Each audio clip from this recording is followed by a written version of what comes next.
Good evening, everyone, and welcome to another edition of Excuse Me, Doctor. My name is Dr. Melissa Clarke, and I am so happy to be here with you all tonight. Thank you so much for joining. We are here each and every Monday night, 9 p.m. Eastern, because we're here to make sure that you have the information that you need to make wise decisions about yourself, your family, and the health of your community.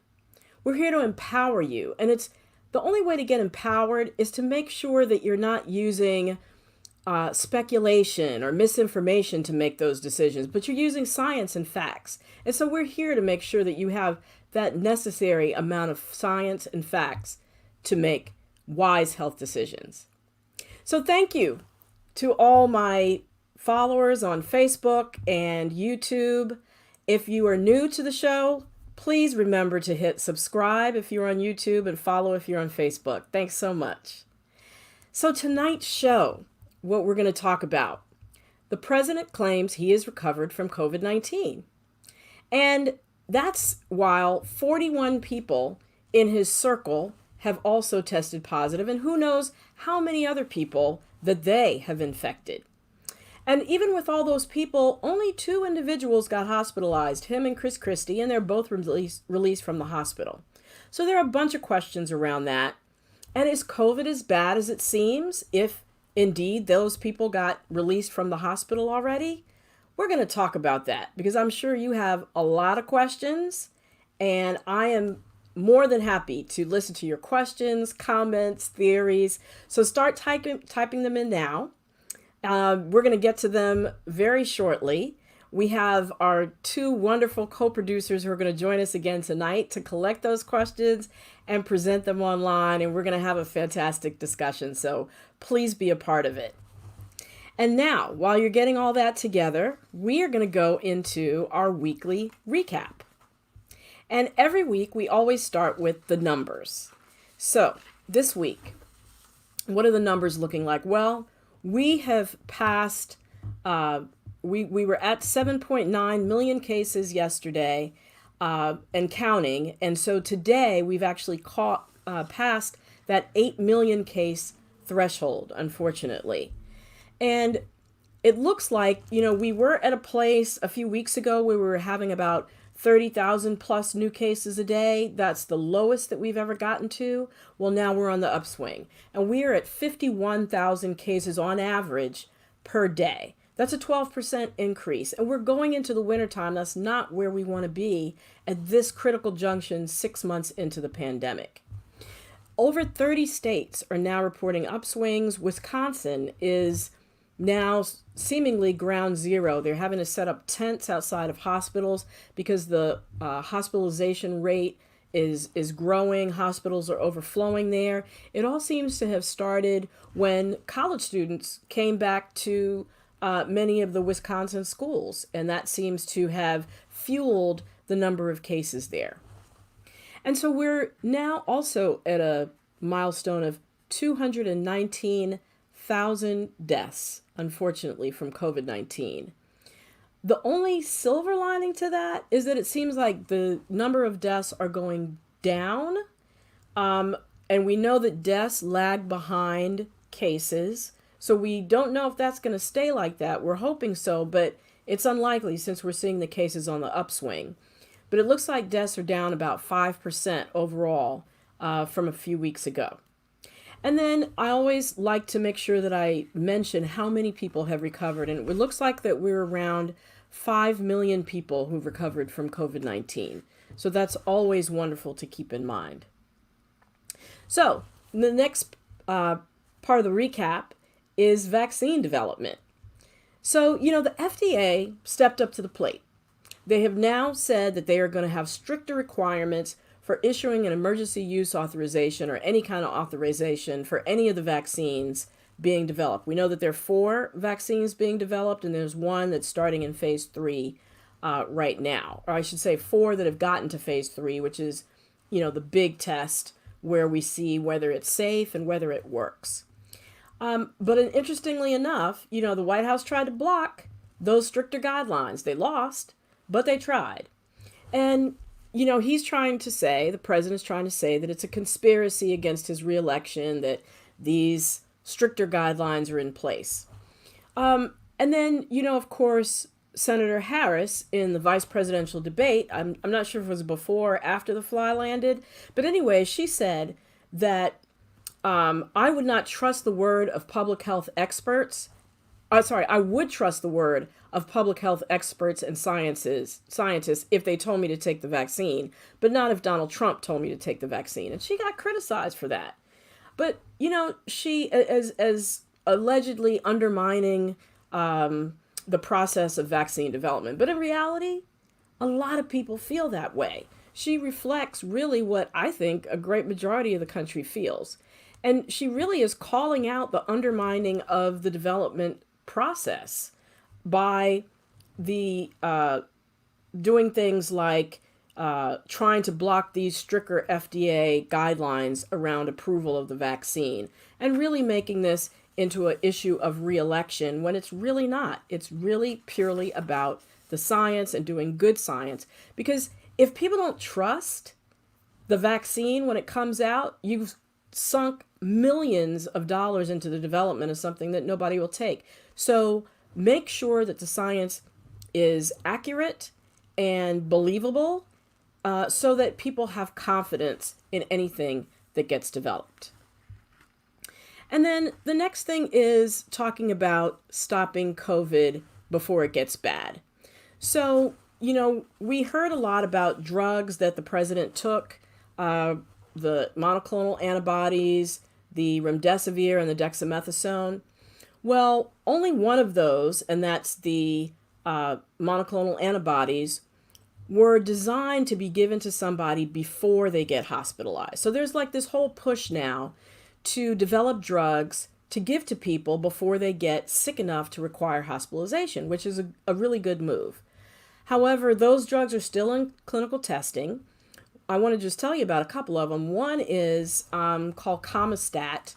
It's used to treat pancreatitis in some Asian countries. So we know a little bit about it. It's already been used in humans.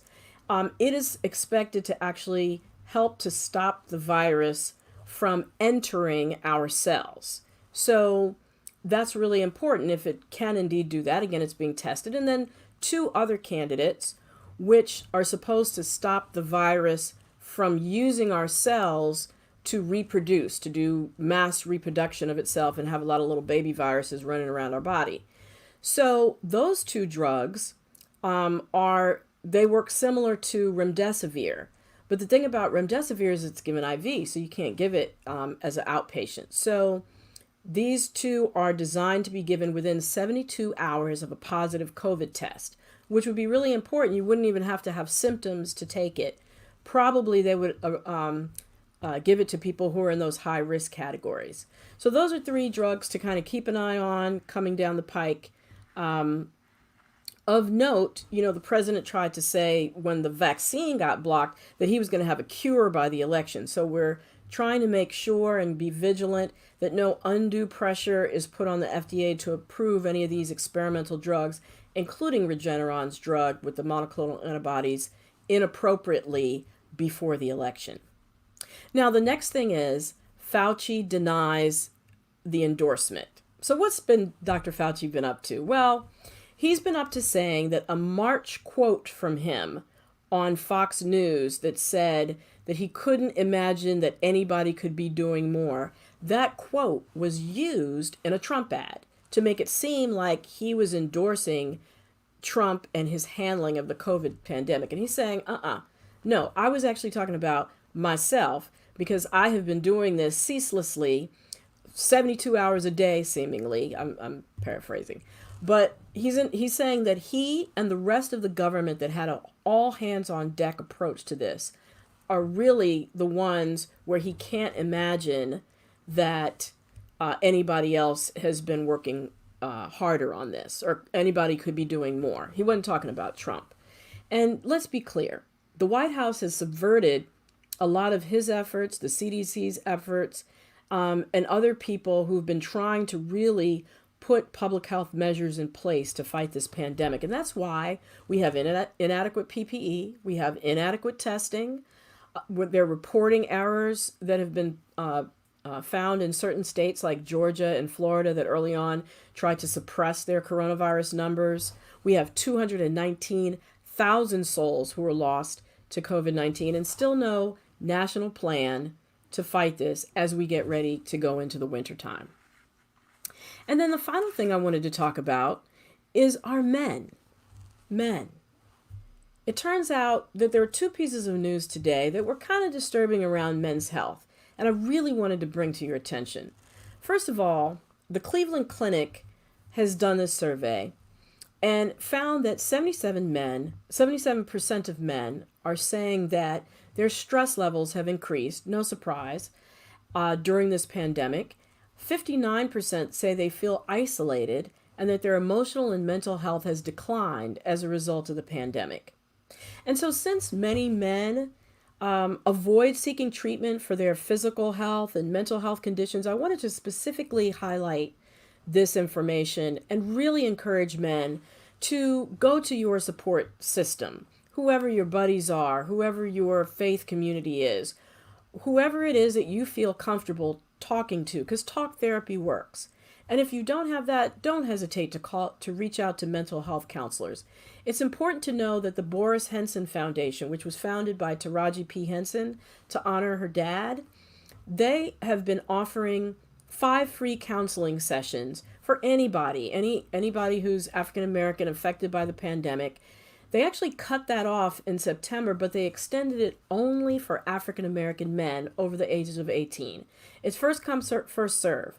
So if you feel like you need to, just Google Boris Henson Foundation. The information on how to access these free services is prominent on their website. And you can also donate if you want to help them expand those 5 free counseling sessions to everyone.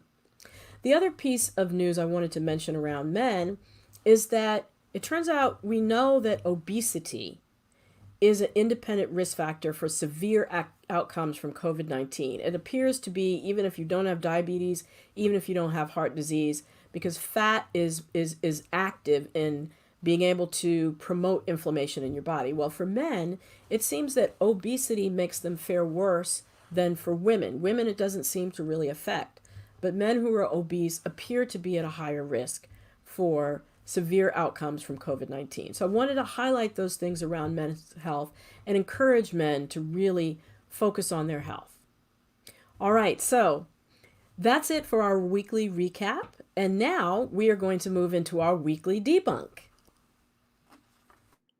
The weekly debunk.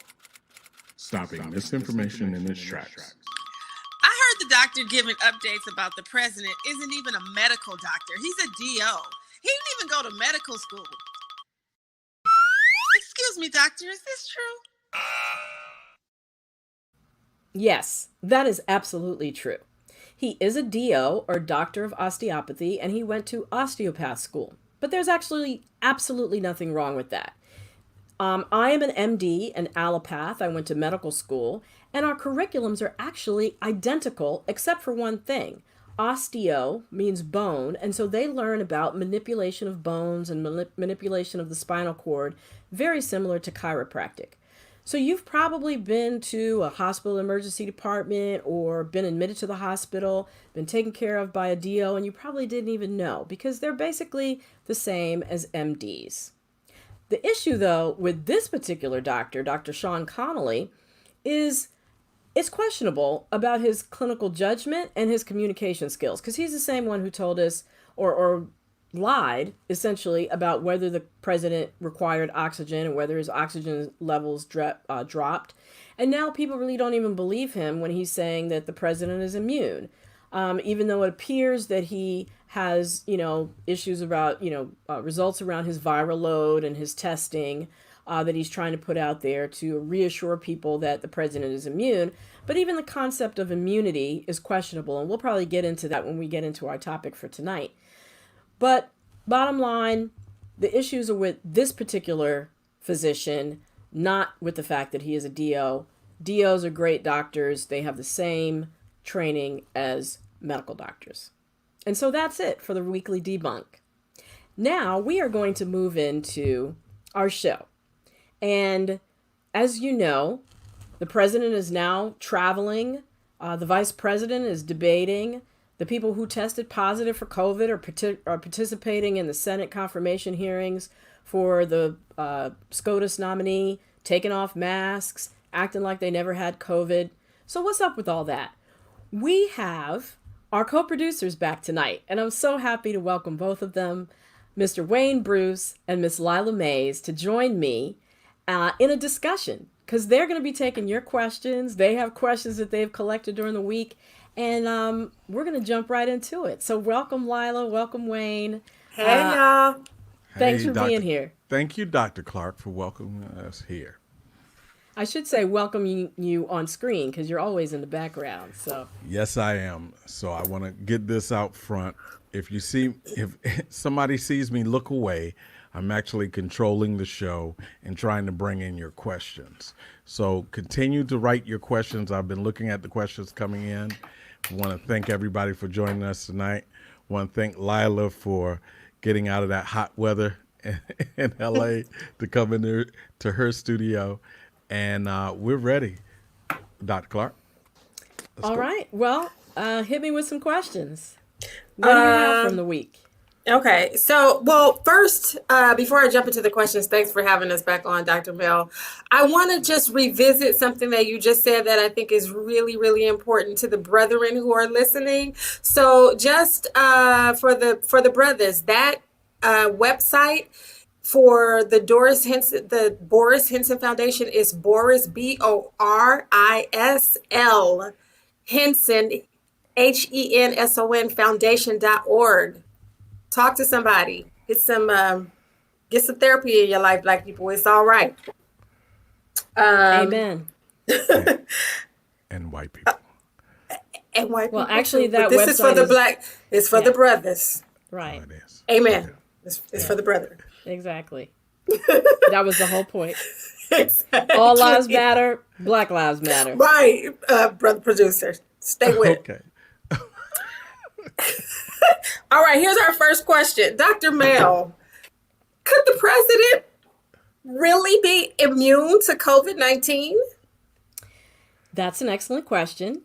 We don't have enough science down around the immunity question. This is what we know. We know that after about 2 to 4 months that your antibodies that your body developed to fight COVID, if you had it, that they go down to basically zero in that period of time. And so after that, we have seen cases of people getting reinfected. But there's another kind of immunity that your body has, which is the body is just so amazing because it has all these levels of redundancy and backup systems.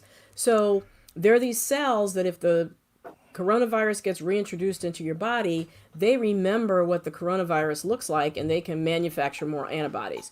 So it looks like when you are re-exposed to the coronavirus, if you've had immunity before and you're outside that 4-month window, that it could be that your the symptoms that you get are less because your body kind of remembers. Now, that being said, we know that the coronavirus is mutating, like all other coronaviruses, like the common cold, and also too like the flu, which is not a coronavirus. So we know that the flu mutates every year, and that's why you have to have a flu shot every year. And so therefore, again, we don't know enough about it long term, because it could be that when it changes, when the virus changes, it could still cause a severe infection. So the jury's still out on that. Okay. In that vein, Dr. Mel, what do we have to look forward to in flu season with the whole influenza and COVID-19? A lot of confusion potentially, especially if people don't take their flu vaccine, because the symptoms are identical. So it's going to be hard to say if you're sitting at home and you feel achy and feverish if you have the flu or if you have COVID. And so that's going to lead to a lot of confusion. It's going to lead to a lot of potentially hospital emergency departments getting overrun and urgent care is getting overrun by a lot of people. That's why it's really important to take the flu vaccine. Now, October is an ideal time. As I'm sitting here talking to you, I realize I need to schedule my flu vaccine for this week. Thanks for the reminder. You're welcome. I actually, I've been a caregiver to my 84, she just turned 85 Friday-year-old aunt, and it is imperative that we take care of the seniors and make sure they get their flu shot. So she got her flu shot 2 weeks ago. Wonderful. And you bring up a good point that seniors, pregnant women, children, especially infants, or young children rather, all are high risk groups, along with the same people with pre-existing conditions for COVID. So diabetes, high blood pressure, obesity, etc. Those are high risk groups for the flu as well.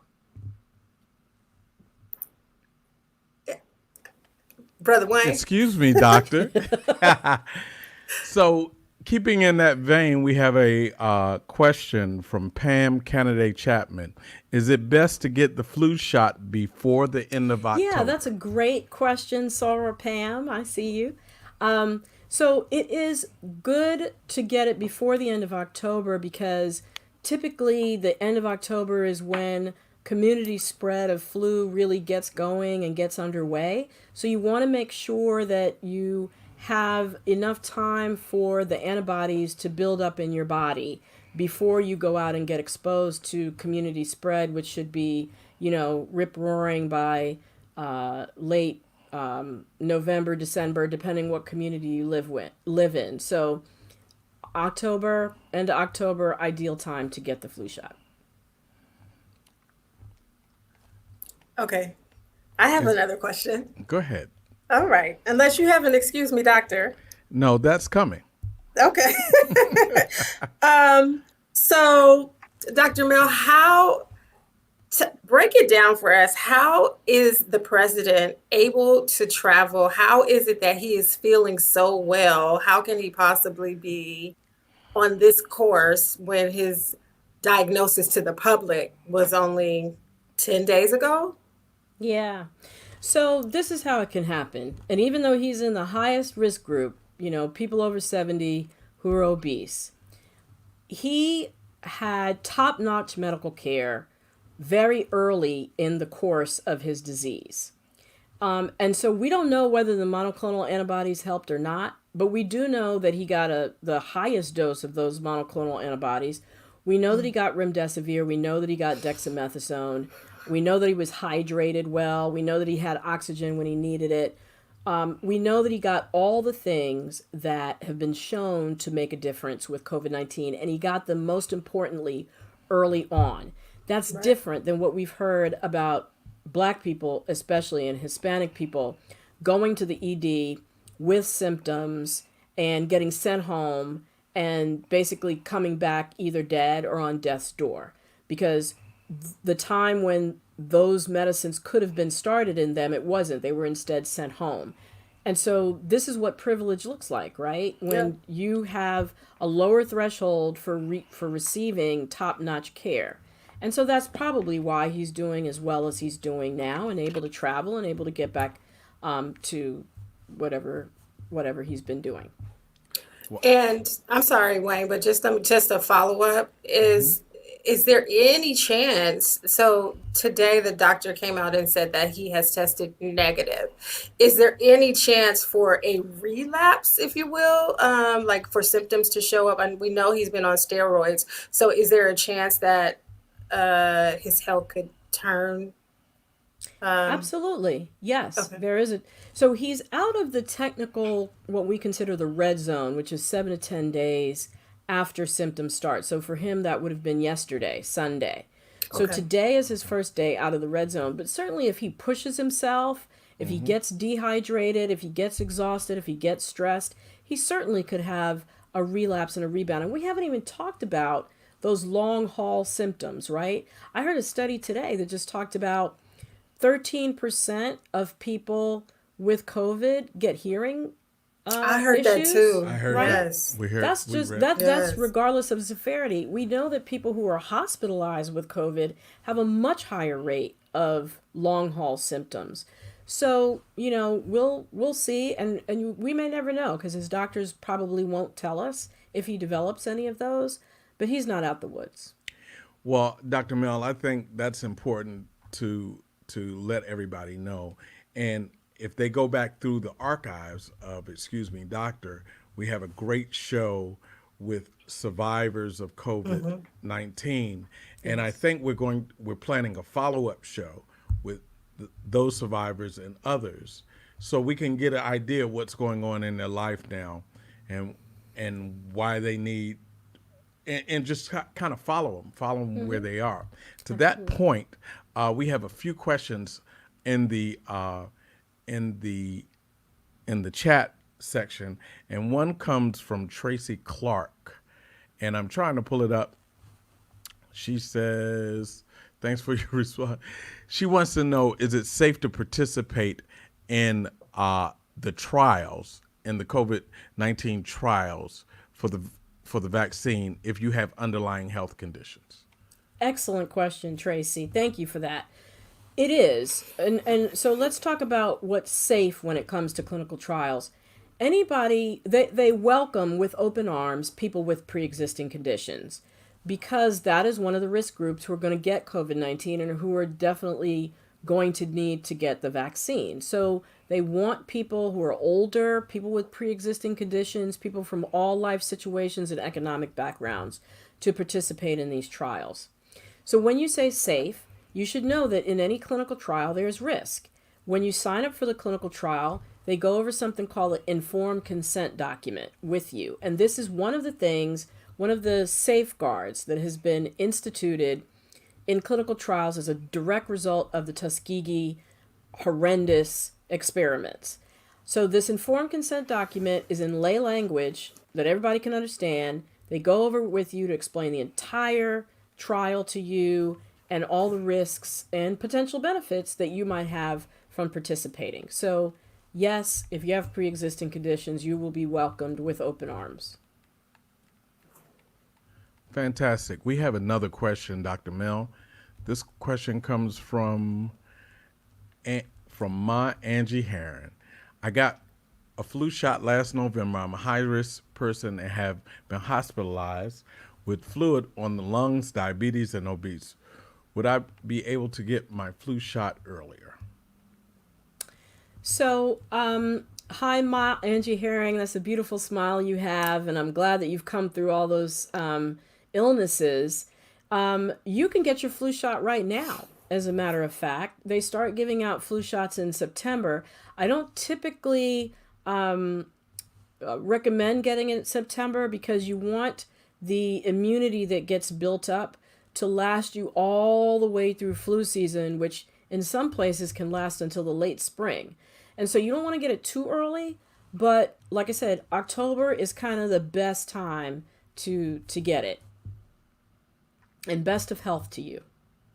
Yes. You're on mute. Producer, we can't hear you. Okay, I'm on mute.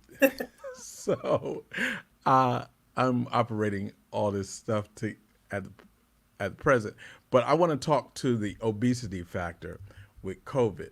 Speaking of obesity factor, our president is obese, although he's listed at a weight lower than the former president, Barack Obama. They kind of don't look the same on camera if you took a picture side by side or golfing. I want to know about Chris Christie, and I see Max Gregory Anderson also posted in the chat something like, meanwhile, Chris Christie. He was released from the hospital yesterday, right? Yes, that's correct. And, we didn't hear a lot about him. We just knew he had been in there for several days. And it could have gone either way with him because we do know that he's even more obese than the president is, although he's younger. But we've seen certainly that obesity being an independent risk factor for age actually seems to be affecting people in that 30 to 60 age range even more than it's affecting people older than 60, probably because many people older than 60, 70, 80 tend to be less obese for many reasons. So, certainly there was a lot of concern about Christie and his health. And again, even though he's out of the hospital, he's not out of the woods for the same reasons that I ran over, that the president isn't out of the woods. But he is, thankfully, out of the hospital. Okay, excuse me, doctor. We have excuse me, doctor, coming from Mateo Levine Ledesma. People 65 and older should get the high-dose flu vaccine instead of standard dose. How can I make sure I get the right one at the flu clinic? Well, that's an excellent question, Dr. Levine Ledesma. Thank you for it. So, yes, people over 65 should get what's called the quadrivalent flu vaccine, which means that it boosts, it gives you an extra boost in your immunity, and it has a wider number of strains of the flu to protect you against. And so they give that high dose to people over 65 who need that bigger boost for their immune system. So just ask for it. Say, hey, I want that vaccine that you give to the people over 65 if you're indeed fit the criteria for getting it. So they also give it to some people younger than 65 if you have multiple health conditions. So ask for it. So Dr. Mel, we know that the president has hit the campaign trail again. He could not sit still. He's all in the Oval Office and everything. So there are a few questions embedded in this. The first question being, how is it even possible? Well, I know how it's possible, but let's talk about why it's happening.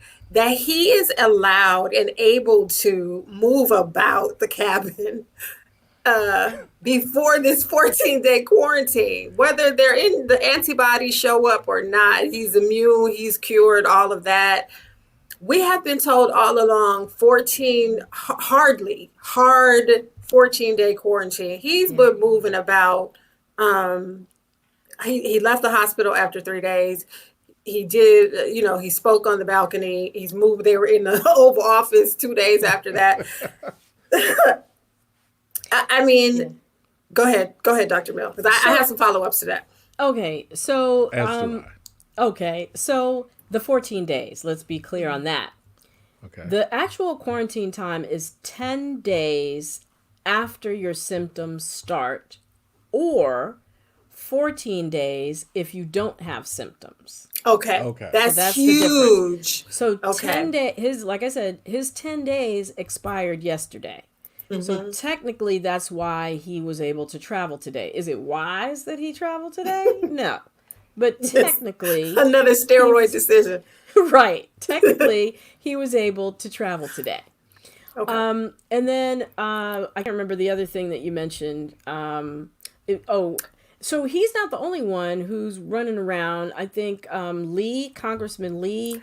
In the hearing today. In the hearing today, whipped his with mask no off. mask. With no mask. Yeah, which is it's ridiculous. And then you have older senators in there like Dianne Feinstein. I think she's 87. You got people in there over 70. I'm sure the average age is probably 70 in there. And it's just irresponsible not only to let him in there without a mask, but to let him in there at all, because we don't know. We just found out today, allegedly, that the president tested negative and that his viral loads are low and, all the various criteria that they released about him. But we don't know anything about Congressman Lee or any of the other people who've tested positive who are coming out in public. So we still haven't heard about a follow-up test for Mike Pence. Right. We know that he tested negative last week, but I'm going what to have you get done to for that. me lately? Right. Okay. So everybody talks about the fly. Yes. And even you, Dr. Mel, you talked about the fly during your updates. But more important than the fly, Mike Pence's eye was very red, and people, the internet and black Twitter and white Twitter, both black and white Twitter, were on fire with whether he had a pink eye, which they said is a symptom of having COVID, having the coronavirus. Can you speak to that? Yeah, absolutely. So pink eye is an inflammation of the lining over the top of your eye, which is called your conjunctiva, or the disease is called conjunctivitis, and so commonly known as pink eye. It can be caused by a bunch of different stuff. It can be caused by viruses. It can be caused by bacteria. It could be caused by chemical irritation. So it could have been any of those things. Only sort of seeing him on camera remotely, I'm not even saying that I'm making a diagnosis of conjunctivitis. I'm just letting you know the various things that can cause conjunctivitis other than COVID. Can COVID cause it? Yeah, it sure can. So that's why I think it was irresponsible to have an in-person debate. Why? When you can do it by technology. And like I said, we haven't heard that he's had serial COVID tests that have continued to be negative, given his high exposure that he had to all these other people at the super spreader event. So, and continued exposure. So not just at the super spreader event, you have to figure he was also exposed, moving forward throughout the week to these same people over and over again. Okay. So where are the tests?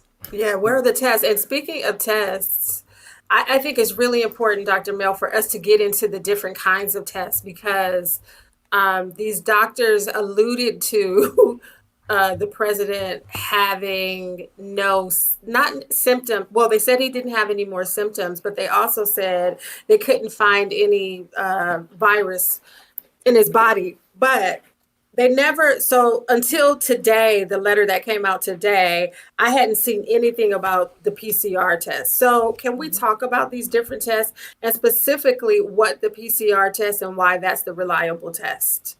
Yeah. So the PCR test specific. It's a molecular test. So it tests for genetic material of the virus, the presence of genetic material of the virus. And so it's considered to be the gold standard, the most accurate kind of test you can have. Now, there's another kind of test called the Antigen Test. And the Antigen Test tests for proteins, that little spike that's on the coronavirus, that little red thing you see sticking up in the pictures. So it tests for that. And it is less accurate than the PCR test. So one of the tests that they said that the president had to show that he was negative was this antigen test. Well, we know that 1 in 5 of those antigen tests are inaccurate, especially if they show that you're negative. If they show that you're positive, then they're more than likely accurate. But if they show that you're negative, you really need a PCR test to confirm that you are indeed negative. I just want to mention 2 other kind of tests which are not as widely talked about. One is the antibody test, which, at first it was all the rage that, oh yeah, I can get an antibody test and it'll show that I had coronavirus and so I'm immune. But like I just talked about, we know that the antibodies drop off after around 2 to 4 months. So there's less talk about that really being as useful. And then the viral load test, which is how much actual virus you have in your system. And so doctors use that to sort of track how infectious somebody is over time. Okay. Excuse me, doctor. We have a question coming from Beryl Anderson on Marv West's page. Since the White House is a hot spot, could the POTUS get COVID again, possibly from someone in the White House or anywhere else for that matter? Hi, Beryl and Marv West. Like I spoke about before, that's that whole question about whether he's immune. He probably won't get it in the near future, in that 2 to 4 month window where he still has antibodies from this go round with COVID. But we have seen where people have gotten reinfected after those antibodies disappear. Typically, it's a less severe infection, but in the long run, say 6 months or 8 months from now, the coronavirus is mutating and changing. It can potentially evade the system that the body has developed to protect itself. So we haven't had that as much experience to know whether down the line, as the coronavirus continues to mutate, if it won't come back stronger to be able to cause a severe infection, even in somebody who's had it already. And let everybody know that the coronavirus has possibly only been here in humans since November, and possibly in the United States since November, December. Am I correct, Dr. Bell? Yeah, I mean, the official line is January, but I think they're coming to the conclusion through autopsy results that I might have even been in LA in December. Okay, Lila. It was floating around. Let me tell you, I am It doing was my floating part. around. I know, but in LA. listen. I didn't need for the COVID-19 to come to LA for me to learn to start washing my hands and to run, you know, And not hug random people, right? right. So, excuse me, doctor. We have a question coming from Janice Shattuck. Shattuck. Shattuck. Is there any reason everyone shouldn't just get the quadrivalent? Did she spell that right? Or am I reading that wrong? Oh, it's quadrivalent, yeah. It's quadrivalent? Okay. Because I look like I cannot see right now. Flu vaccine. I'm sorry, Janice. Hi, Nurse Janice. Good to see you.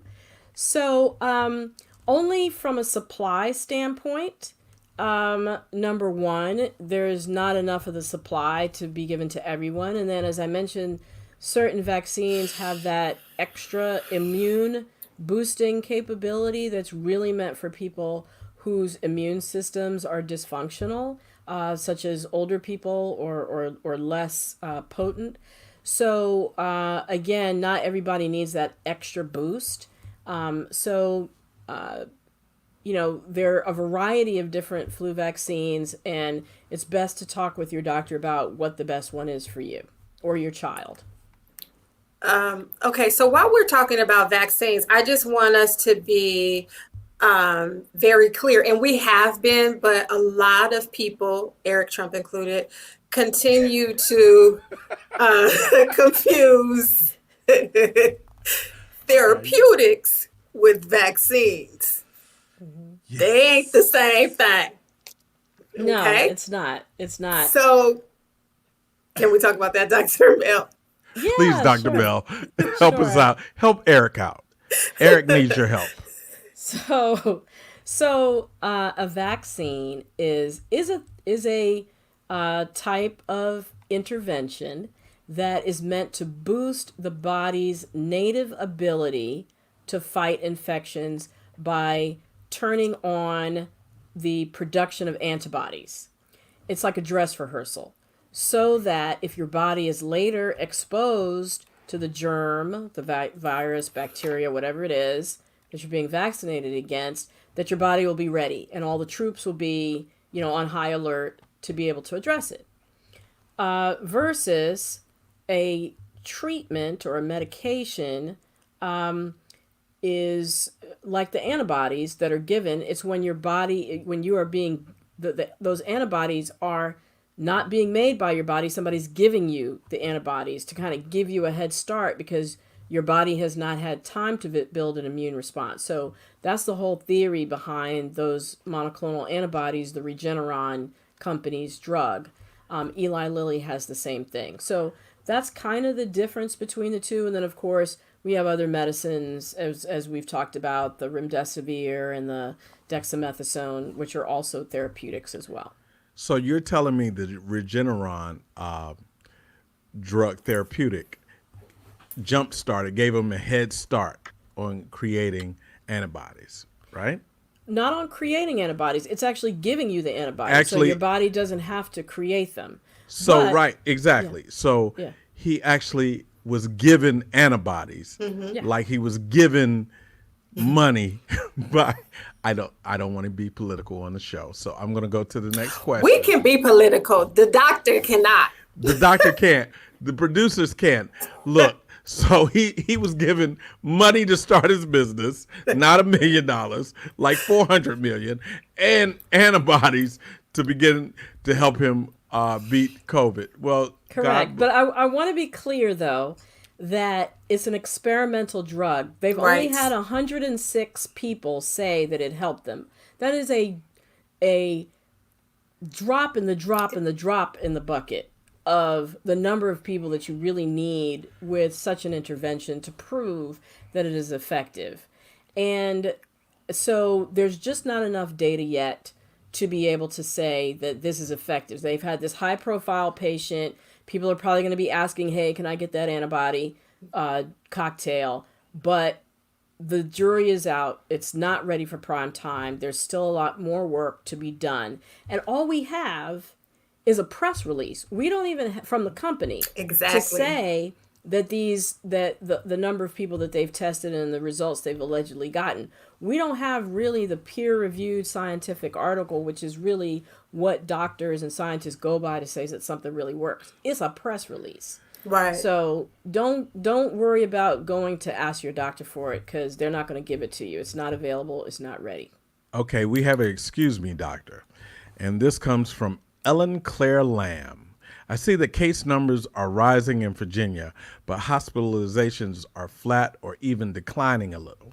Does this mean that doctors have found more effective early interventions? Hi, Claire. That is an excellent question. Good to see you. So, yes, doctors have found more effective interventions. And as I mentioned at the top of the show, even though cases are going up right now, the death rate is going down in many places. Actually, nationwide, on average, death rates are down 5%. But remember that deaths lag behind cases by at least 2 weeks to 2 months.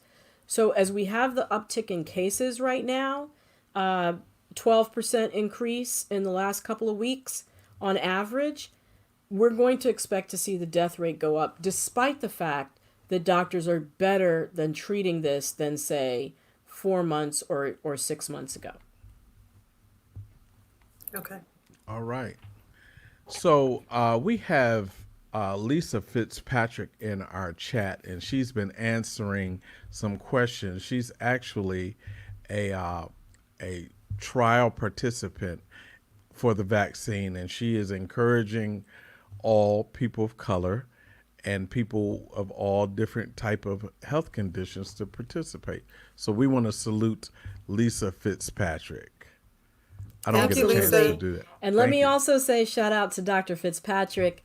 Not only is she a trial participant, she is an infectious disease doctor extraordinaire who focuses also on people understanding health and health literacy, which is one of my interests. So, you know, we intersect a lot, and she is chronicling her journey as a trial participant so that she can be an example and let everyone know what the experience is like. So let me say this.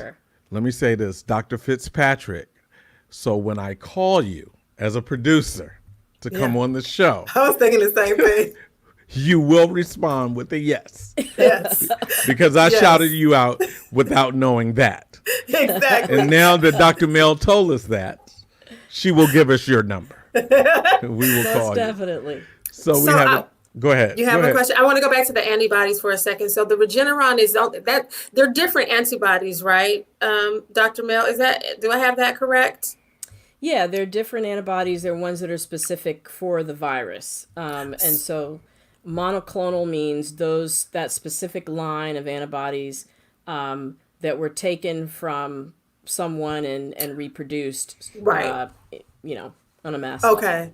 Okay. So if I may not be able to get the Regeneron, but how do I, as an HMO, you're not going to get it.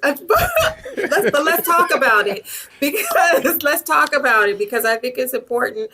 How do people get it? If you're really sick, what kinds of advocacy is there? Yeah. Okay. Yeah, you could participate in a clinical trial. At this point, that's the only way to get it. Wow. And again, you could be in the group of people that get the placebo, the sugar water, versus the real thing. And also, too, like I said, we don't know that it works. Now, if it does pass muster and it is approved by the FDA and it is available, the money that they were given to develop this by the federal government it only will pay for about 1.3 million doses, which sounds like a lot, but I actually did the calculation before we came on the show. If 50,000 people are getting this every day, And let's say they only give it to the 20% of people who are likely to end up in the hospital.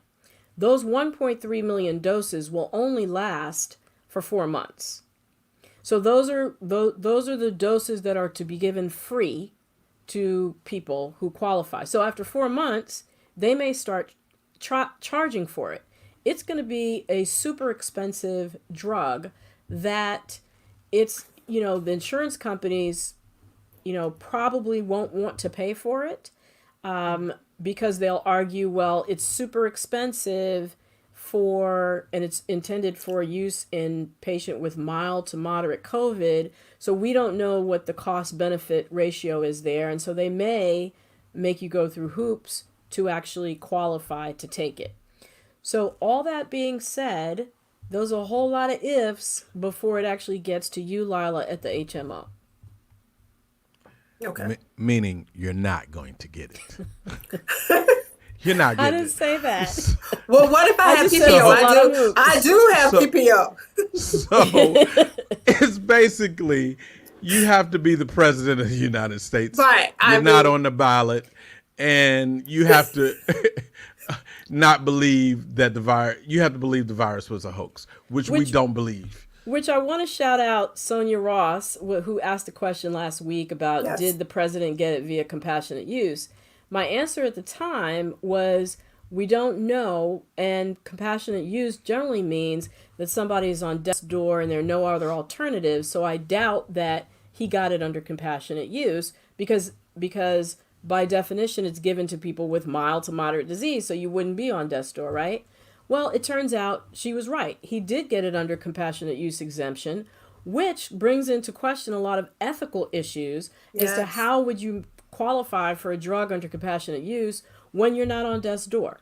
So you're the president of the United States, regardless of your politics and regardless of how other people feel about you, the majority of people who did not vote for you, regardless of that, you're president of the United States. So the compassionate use is you still have to be the leader of the free world. Yeah. I mean, no, I agree, but is compassionate use the right term to use when ethically that means somebody is on death's door? Now, maybe there could have been a more appropriate avenue to say, maybe you just say, look, he's the president, we're going to give it to him. But to use the label compassionate use is what I'm talking about. So it's two very great questions in the chat, and I want to get them in before we wrap. One comes from Crystal Shepherd Southall, and she says Johnson & Johnson paused the coronavirus vaccine due to unexplained illness in a volunteer. She just heard it on CNN. Have you heard of any specific issues with the Johnson & Johnson trial?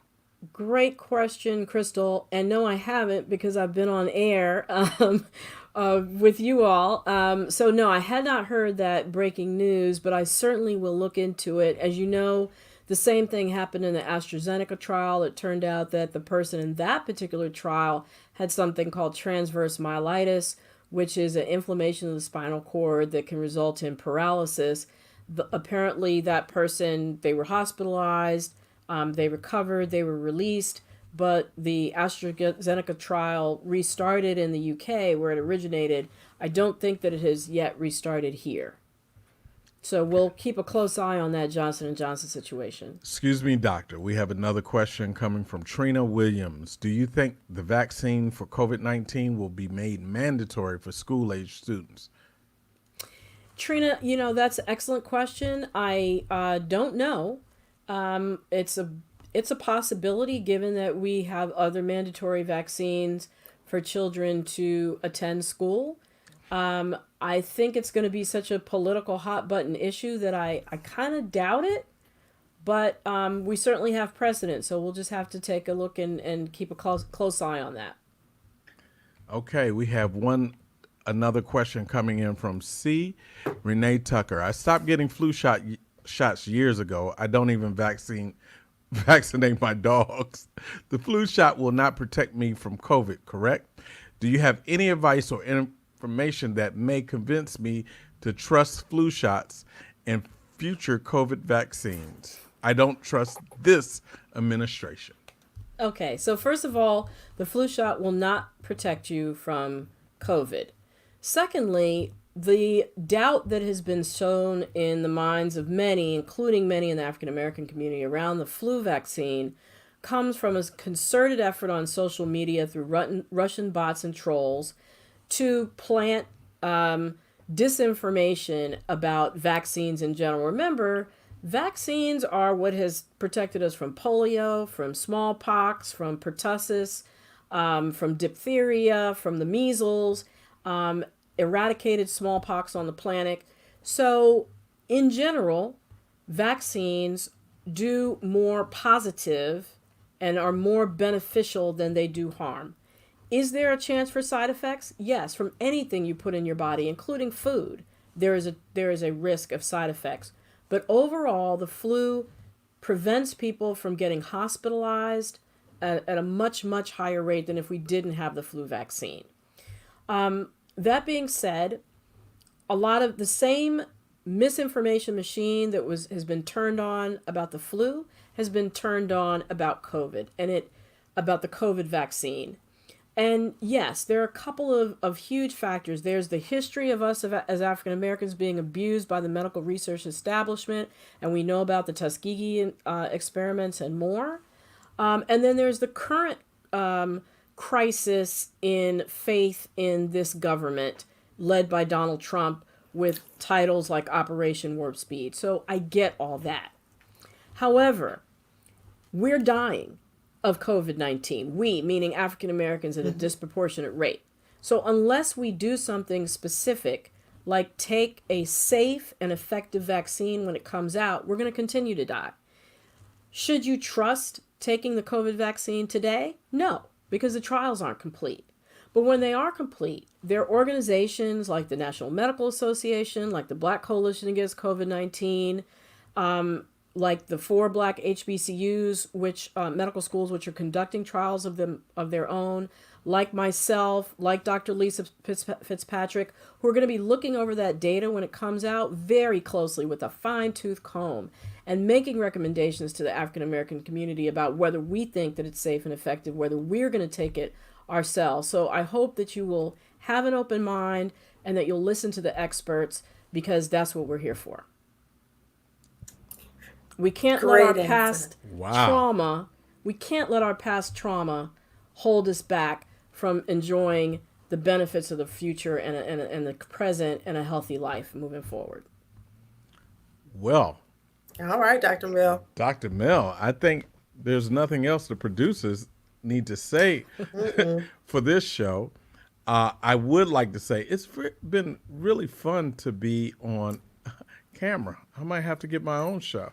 I might have to go to I might have to go to medical school and get my own show. But I think there are a lot of other things you could talk about that people really want to hear. Okay. I don't know. We could talk about those later. But Dr. Mel, I think this show, and people come on because they know LILA, or they may know me, or they may know you personally, but don't know how deep of a dive that you take every week with this information. And I just want to thank you for allowing us to produce you. Your background is incredible. We don't want to get on. You kind of cringe when I start to mention, your pedigree, but I think people need to Google you, Dr. Melissa E. Clarke, and Google you and really check out your pedigree. And this show is not something that In Too Deep. I saw somebody, we are in too deep for war. That was a song on my record. We're gonna get back to that. But they need to take a deep dive on who you are, and really we celebrate you. So thank you so much. Yes. And I celebrate you. Thank you for being wonderful producers. I want to thank my audience for joining in again this week. I invite you back next week. We'll be here 9 p.m. East Coast time, 6 p.m. Pacific, and y'all figure out all the other stuff in between. Please remember to like me on Facebook and subscribe on YouTube.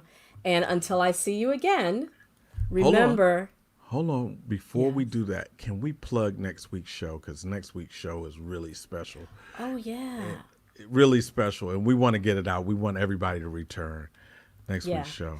So we're going to have a special, we talked about men's health tonight. We're going to have a special women's health show next week. We're going to talk about women's health, issues around how to stay healthy during the various stages of life, especially menopause. We're going to talk about staying healthy and boosting your immunity in this time of COVID-19. It's going to be all about women. Men, listen in, because I know you got a woman in your life that you love. So please join us next week. And can I say it now? Yes, you can say it. Until I see you next week, be wise, be well, and be health empowered. Thanks for joining.